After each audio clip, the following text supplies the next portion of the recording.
Sabe aquele livro que você tem vontade de grifar 3 frases por página, de tão bonitas sublinhar, que são? Grifar é Isso, sublinhar. sublinhar. Que giro. É isso, eu sou muito fã. Olá, eu sou a Mariana Alvim. Bem-vindos ao meu podcast, onde conhecemos diferentes pessoas enquanto leitores. Fiquem por aí. Vale a pena.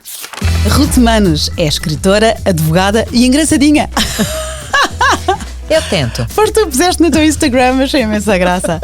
É advogada, licenciada, pós-graduada, mestrada e doutorada. Tem escritório em São Paulo e és também professora universitária. Sim, nas horas vagas. Ai meu Deus, exato, tanta coisa. Já publicaste 7 livros, agora o 8º? É o 9º, porque saiu um agora no meio tempo no Brasil. Ai meu Deus, já perdi. Esse não fui eu que mandei. Escreves no Observador desde 2016 e viveste uns tempos em Paris e em Roma. Tens origens russa, francesa, romena, alemã e portuguesa. És uma aficionada por cemitérios, não gostas de comida quente nem de bebida gelada e agora para tudo que eu fiquei cheia de inveja. Tem uma memória excessivamente boa. Isso é maravilhoso. Porquê tu dizes que às vezes preferia não ter? Porque para as recordações más? Pois é, Mariana, eu acho que é isso.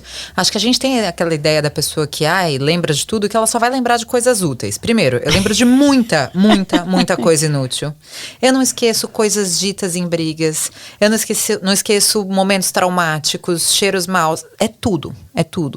É um pouco infernal. Eu brinco que o único momento em que eu senti que foi genuinamente útil ter boa memória foi no doutoramento. Porque eu ia em qualquer biblioteca e eu sabia encontrar os livros que eu tinha usado no mês anterior, nas prateleiras, sem fazer busca nenhuma. Ai, que bom. E em miúda também és daquelas que ouve o professor e não precisa de estudar porque se lembra de tudo o que o professor diz. Era mais ou menos isso. Tu estás a dizer isso com um ar de tristeza, isso é uma maravilha. É, mas também acho que cria alguns maus hábitos. Mas enfim. Mas olha, tem dias que faz sentido. E tornas-te uma observadora, daí também seres cronista e escreveres livros e crónicas sobre o que observas, o que vês, o que não é? Acho que faz parte do perfil, né? Que bom. E adoras Portugal, odeias o ranço de superioridade, ama os portugueses, lamenta que não abracem. Ainda pensas assim? Este texto é antigo, eu fui sacar sobre ti. Não, mas sabe o que eu acho? Eu brinco que tem uma coisa muito engraçada, né? Que a gente no Brasil, quando a gente cumprimenta uma pessoa a primeira vez, a gente dá só um beijinho. Sim. Na segunda, você pode não ser melhor amigo, já tem um abracinho.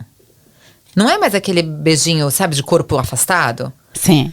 E aí, quando você vira amigo, a gente abraça mesmo. Muitas vezes eu falo pros amigos portugueses, eu falo, não, nem vem com aquele beijinho de longe que eu vou te abraçar porque eu gosto de você. Assim, o número de vezes em que você sente, a gente fala no Brasil, ficar no vácuo, que você vai beijar uma pessoa, a pessoa não te abraça de volta.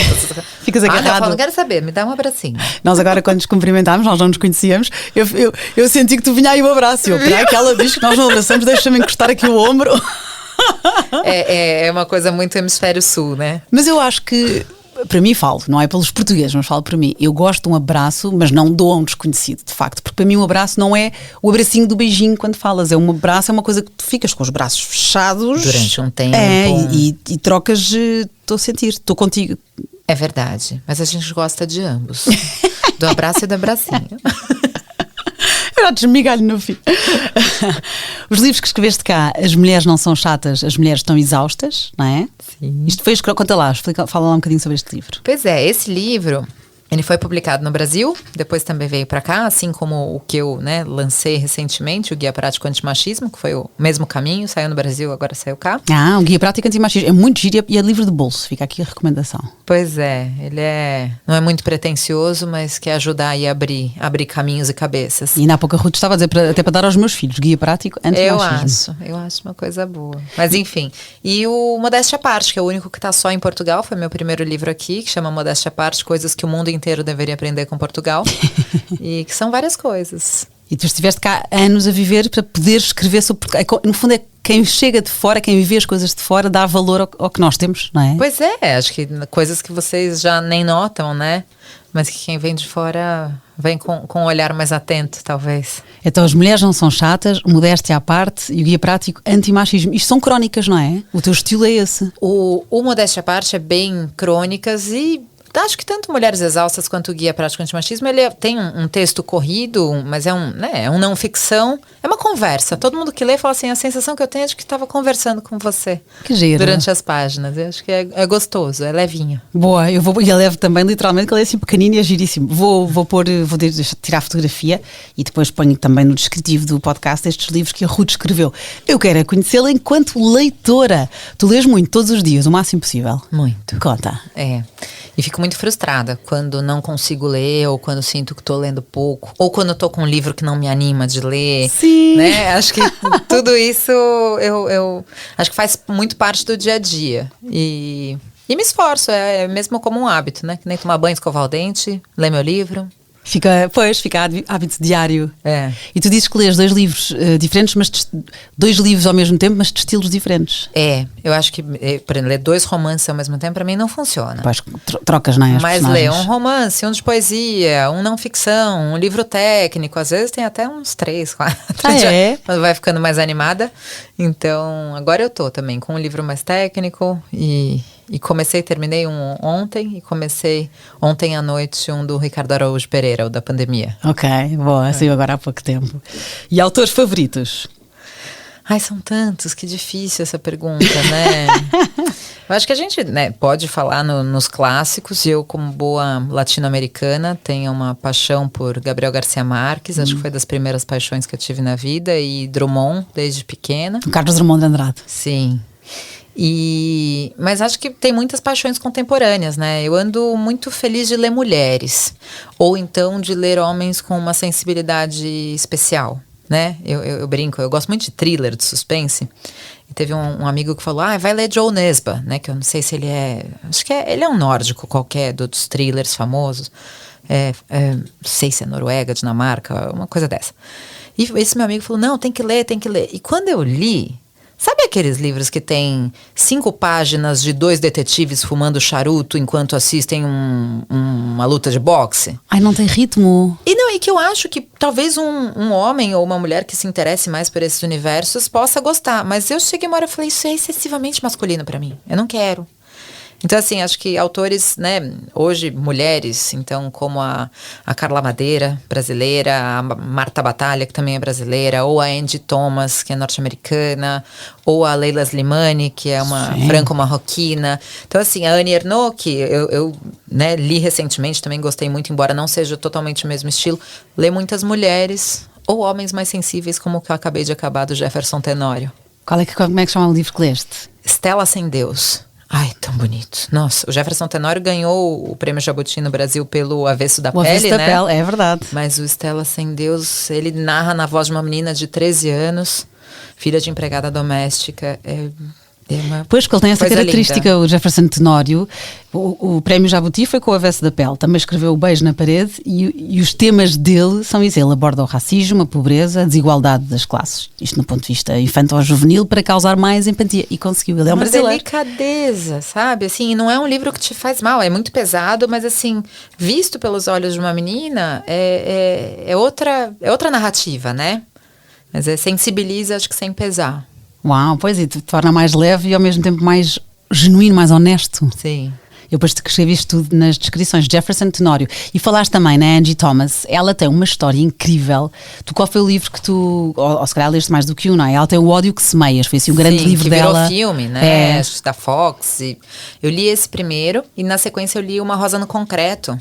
Eu sempre fico com medo de falar os títulos, que a gente não sabe se veio com o mesmo título pro Brasil ou pro Portugal. Você sabe que eu tenho uma história engraçada quando eu cheguei no Brasil e falei assim, quem leu A Rapariga no Comboio? E aí todo mundo me olhava assim, que da Paula Hawkins. Acho que é a moça no trem, sabe? Que chama lá. E todo mundo, Rapariga no Comboio, o que é isso? Pois é, mas às vezes varia, tens razão. Mas sabes que às vezes eu tenho amigas que não leem inglês e os brasileiros leem muito. Pronto, o mercado é maior, não ia dizer leem muito mais, mas o mercado é maior. E então, amigas minhas que se não houver tradução em português, compram em brasileiro. Pois. Há uma série assim mais levezinha, que é As Sete Irmãs, Seven Sisters. Tá. da Lucinda Riley. Sim, E faleceu recentemente, não foi? Acho que faleceu recentemente, sim senhora, que eu fiquei tristíssima ainda Ela por cima. publicava pela mesma editora que eu no Brasil. Que giro, olha, pronto, ela faleceu no verão e ela, cá traduziram os 2 primeiros, são 7 irmãs, 7 livros, cá traduziram os 2 primeiros e eu gostei imenso e dei à minha mãe e à minha tia, pronto, partilhei com as mulheres da família e não li em inglês, então compraram as versões brasileiras para continuar. E que eu acho que é fácil, é mais fácil para um português ler a versão brasileira do que para um brasileiro ler a versão portuguesa, né? Nós crescemos com as vossas novelas, eu acho que isso também ajudou a sonoridade, não sei, anos natural, anos. Tem uma quantidade razoável de brasileiros aqui para treinar vossos ouvidos, também, né? Tens razão. Tem bastante. Tens razão, mais a novela veio para a vida real, né?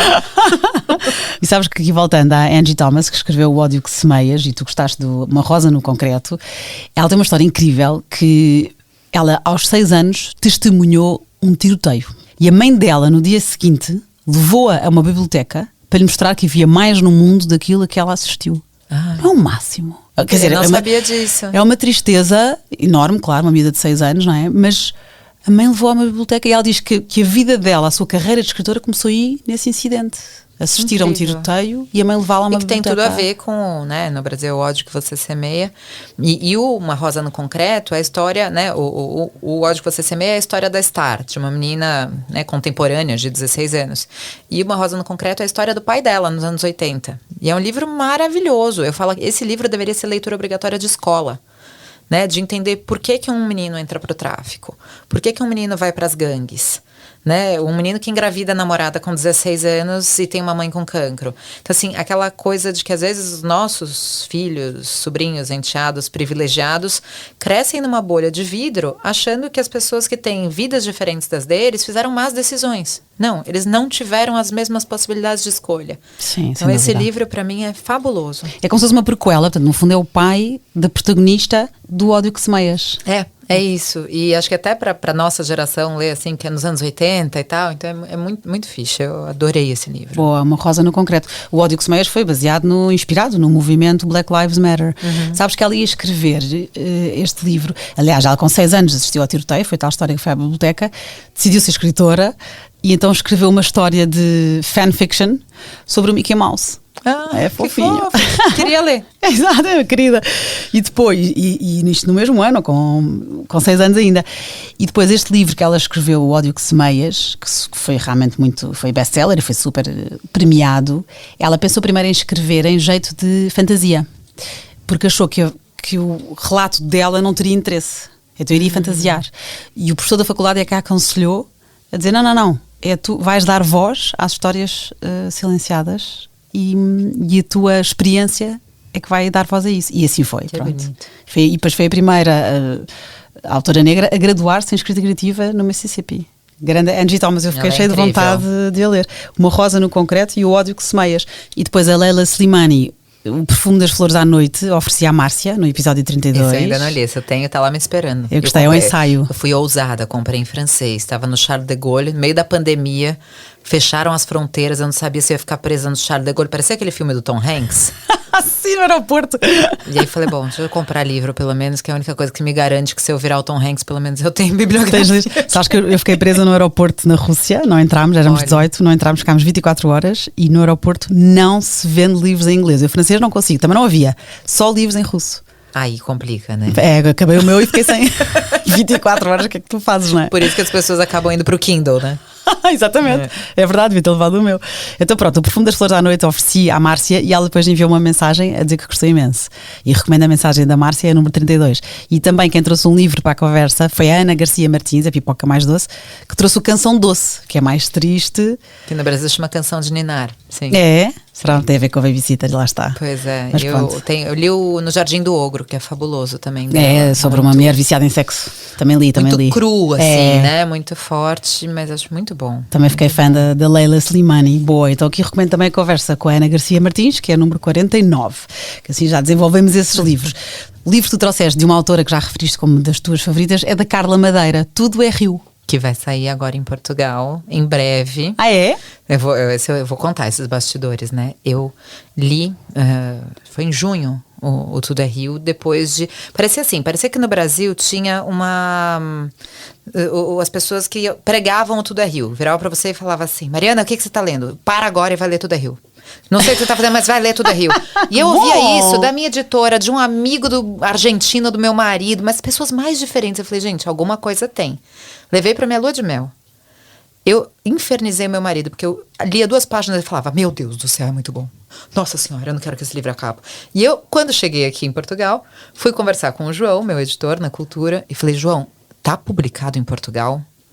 Aí ele foi olhar, eu falei, para tudo que você está fazendo e vai publicar o Tudo é Rio. E vai sair pela Cultura. Vai sair pela Cultura. Falei, eu me sinto muito madrinha do Tudo é Rio em Portugal, mas é uma maravilha. Mas trata do quê? Conta um bocadinho. É difícil de contar. Porque é uma história banal de pessoas numa cidade pequena, de uma mulher, de um relacionamento que não vai bem, de uma outra mulher que vai parar na prostituição, coisa de cidade pequena. Triângulo amoroso. E é uma coisa de louco, assim. E sabe aquele livro que você tem vontade de grifar 3 frases por página, de tão bonitas sublinhar, que são? Grifar é sublinhar. Sublinhar. Que giro. Então, é isso. Eu sou muito fã. E tô economizando, porque ela tem mais 2, que eu falei, eu vou ler Carla Madeira com calma. E virei, fui tomar um café com ela outro dia. Falei, Carla, você vai escrevendo porque o pessoal fica aflito, né? Ai, que bom que tu conheces-la. Sim. Tu conheceste depois de ler ou antes? Não, a gente trocou uma mensagem enquanto eu tava lendo o livro. Descobri que a Carla já me seguia nas redes sociais. Então eu fiquei super honrada, super feliz. E aí começamos a conversar. Ela é de Minas Gerais, mas estava em São Paulo. A gente foi tomar um café. E essa coisa é muito preciosa, né? Que nem foi a mesma coisa comigo com a Marta Batalha, que tá publicada aqui, né? No Brasil é A Invisível Vida de Eurídice Gusmão, mas que é um livro que aqui chama, acho que é A Vida Invisível, até virou filme no Brasil. E ela tem um que chama Nunca Houve um Castelo, que eu acho que aqui chama Um Castelo em Ipanema. Ok, vou escrever. Os 2 estão publicados aqui. E a Marta, eu fiquei amiga dela também, embora a gente nunca tenha se visto pessoalmente. E eu falo pra ela, Marta, você me fez entender quando algumas ou alguns leitores meus falam, Ruth, eu leria até sua lista do supermercado. Eu falava que gente maluca. Eu leria a lista do supermercado da Carla Madeira, da Leila Elismani, da Angie Thomas, da Marta Batalha. Então, assim... Que máximo! Então é Marta Batalha, Um Castelo em Ipanema, e qual é o outro? Chama Invisível Vida de Eurídice Gusmão. Tá bem, eu sei que na capa daqui é uma mulher com uns rolos no cabelo, bobs no cabelo. Sim. Eu sei que os 2 estão publicados aqui. Então pronto, é que são maravilhosos. Eu anoto tudo e deixo aqui para as nossas... eu tenho pessoas neste podcast que fazem a lista mesmo. Portanto, é mesmo? Já estás a tramá-las, porque a lista já vai grande. Mas por uma boa causa. E voltando à Carla Madeira, ela foi a 2ª escritora mais lida no Brasil em 2021. Fantástico. Com toda a razão. O primeiro foi o Itamar Vieira Júnior, que também ganhou o prémio Jabuti, que há pouco referiste. Maravilhoso também. Minha mãe que está com o torto arado para cima e para baixo. O torto arado foi prémio Leia 2018. Aqui também? Foi. Que legal. Prémio Leia. Não sabia. E a Carla Madeira, ela é diretora de uma agência de comunicação que tem um nome giríssimo, que é Lápis Raro. Olha, isso eu não sabia. Achei graça. Uma agência. Eu adoro investigar isto tudo. Além de Tudo é Rio, que a Ruth está aqui a recomendar, tem outros 2 livros, que é A Natureza da Mordida e O Véspera. Que eu estou economizando. Eu não quero ler ainda. É que nem os livros do Garcia Marques. Ainda mais o Garcia Marques já morreu, eu já li muitos, eu falo assim, não, vou economizar. Daqui a uns 5 anos eu leio outro. A gente sempre apostando que vai ter um dia seguinte. Né? Graças, se Deus quiser, não é? Esperemos que sim. Olha, quem tem muitos dias seguintes é um autor com quem tu jantarias, o Benjamin Ferencz, que tem 102 anos. 102 anos. Incrível. E o livro que tu trouxeste dele é o Palavras de Despedida. Pois é, esse livro saiu pela Sextante, né? Eu sou uma sortuda, que a minha editora me faz muitos mimos. Eles mandam, quando sai um monte de coisa, eu às vezes no Instagram falo, eu quero esse! Aí o pessoal manda. Que bom. Então, né, até pra eu falo, quem gosta de livro também pode me seguir, que eu vou dando tanta dica ao mesmo tempo. Eu tenho até um outro perfil só sobre livros, mas que anda meio parado, assim. Desde que eu perdi meu pai, algumas coisas eu suspendi, assim, na vida. Mas... Devagarinho. Com o tempo, né? Muita claro coisa ao mesmo tempo. Mas esse livro é da Sextante, né, da minha editora no Brasil também, esse do Ferencz, e que foi uma jornalista da nossa idade americana que foi entrevistá-lo, né, ele era um dos promotores da Segunda Guerra Mundial. Ele é o último sobrevivente dos julgamentos promotor sobrevivente dos julgamentos de Nuremberg. Pois é. Uau. E é uma coisa, porque ele é de uma delicadeza também. Eu acho que pra mim tem sido essa palavra, né? Acho que até no momento de vida que eu tô grávida, no meio de um luto, tudo tão junto. Passei recentemente também por um divórcio, sabe? Muita coisa, mas eu acho que essas coisas que mexem com a gente sem pesar. Eu acho que essa é a grande habilidade de quase todos os escritores que eu trago aí. Né? São pessoas que são de uma profundidade muito grande, mas sem deixar a gente em coma durante a leitura, porque já basta o coma da vida, não estou querendo outros. Então... Mas ele é um ex-combatente na Segunda Guerra, ele participou mesmo no desembarque da Normandia também. E ele conta, né, uma família vinda do leste europeu para Nova York, a pobreza na infância, ele sendo negado em muitas escolas, depois virar a pessoa que virou, e as perdas, os lutos, ele visitando, né, as valas comuns na Segunda Guerra. Então ele vai contando tudo isso e dizendo as lições que ele tirou. E como é que tu dizes que é sem pesar? Porque eu acho que isso tem a ver com a capacidade. Eu sempre digo, pode ter alguém que é capaz de nos dizer que teve um problema na caixa do supermercado e fazer, porque foi um horror, e aquele supermercado, eu nunca mais volto. Tem gente que consegue fazer isso e trazer uma energia. E tem gente que consegue narrar uma vala comum, conseguindo ver a beleza de um olhar de uma pessoa que trouxe a esperança. Então, é uma diferença entre nutrir e desnutrir a gente, sabe? Sim. Então, acho que é o que eu busco. Então, é isso, é difícil, né? É profundo, mas não precisa ser necessariamente negativo, não sei. Explicaste bem. Palavras de despedida do Ferenc, que ainda cá está, 102 anos, incrível. 102 anos. Uau. Outro livro que tu trouxeste também muito especial, outra história que eu não conhecia e agora fiquei uau. Eu, Travesti, que é a biografia da ativista Luísa Marilac, escrito pela jornalista Nana Queiroz. Esse livro, desses outros que eu acho que tinha que ser leitura obrigatória, sabe? Não sei se na escola, talvez na universidade, mas não sei se, né, o ouvinte português conhece essa história, mas viralizou no Brasil já há muitos anos um vídeo de uma travesti que estava, acho que na Espanha, e que ela virou um bordão, porque ela fala assim, se isso é tá na pior, o que é tá bem, né? Porque ela tá numa piscina, com drinks, sabe assim, aquele recado pras inimigas. E a gente muitas vezes fala isso, né? Ainda teve o boato de que eu estava na pior. Então, e ela tem uma história muito difícil, como tantas pessoas nessa situação, e a Nana escreveu o livro. Ela foi traficada para a Europa, ela passou por tudo de pior que alguém pode passar. E é um livro curto, mas é daqueles livros que, sabe assim, você... Ai, tomara que meu amigo atrase para o almoço, que eu posso ler mais um pouquinho do livro. Não sei o que isso é. É tão bom. Que bom. Isso não é qualquer livro que consegue fazer isso. Foi assim. Esta Luísa Marilac, ela assumiu-se como travesti aos 17 anos e claro que não teve uma vida fácil. E esse vídeo que tu falaste foi em 2010 que viralizou e ela tinha esses diálogos. Então, tu disse também que faz parte já da vossa gíria. Isso é giro, porque o que eu li foi também que entrou em bandas de desenhada da Turma da Mónica e mesmo em telenovelas. Isso eu não sabia. É giro. Ou ainda teve boatos que eu estava na pior, sabe assim, qualquer foto, você posta uma foto na praia num dia do sol, eu falei, ainda teve boatos que eu estava na pior. A Gi fica já. Luísa Marilac. Tens uma saída que fica. Ela tem outras que é: esse verão eu decidi fazer algo diferente. Não tenho o teu sotaque maravilhoso, não é? Mas pronto. Tomar meus bons drinks. Diz lá tu com o teu sotaque. Tomar meus bons drinks, não é? Na minha piscina, era uma coisa assim. Que máximo. Eu, Travesti, da Nana Queiroz. Sabes que o cantor e humorista, o Nego do Borel, ele fez um comentário transfóbico numa rede social dirigido a ela, a Luísa Marilac, e em vez de. Pois foi acusada, em vez de pagar uma indemnização monetária, ela fê-lo assinar um acordo em prol da militância LGBT. E ainda, como parte deste acordo de reconciliação, ele jantou com ela. Olha que fixe, eu não sabia dessa história. São máximo, não é? Não quero dinheiro como indemnização monetária, não é? Quero que assines olha, ajuda os LGBT, tu que és cantor e ator. E vem ver que eu sou uma pessoa. Normal. Eu acho que é isso. Exatamente. A Nana conta uma coisa que eu acho muito interessante, né? A Nana também, uma mulher da nossa cidade, jornalista, mãe de 2 meninos, e ela fala, uma hora, eu acho que é no livro que ela fala sobre isso, que você ser amiga de uma mulher travesti, ela falou, não é possível você ir até um café sem presumirem que você é prostituta, porque você está andando junto com uma travesti. Então, assim, que grau de marginalização que essas pessoas sofrem, porque não é só com elas, é quem tá com elas. Então, assim, e o livro mudou minha cabeça completamente. Uau. Completamente. Então fica aqui a recomendação. Eu Travesti, da jornalista Nana Queiroz. Eu vou pôr isto tudo. Agora, tendo em conta os teus gostos e detalhe sobre ti, que eu disse assim, rapidamente assim, a passar no início, que foste tu que me deste essa informação, na verdade, que tens assim uma tara por cemitérios. Eu tenho. Queres Não sei se eu diria tara. Tara é uma palavra forte, Mariana. Não, ok.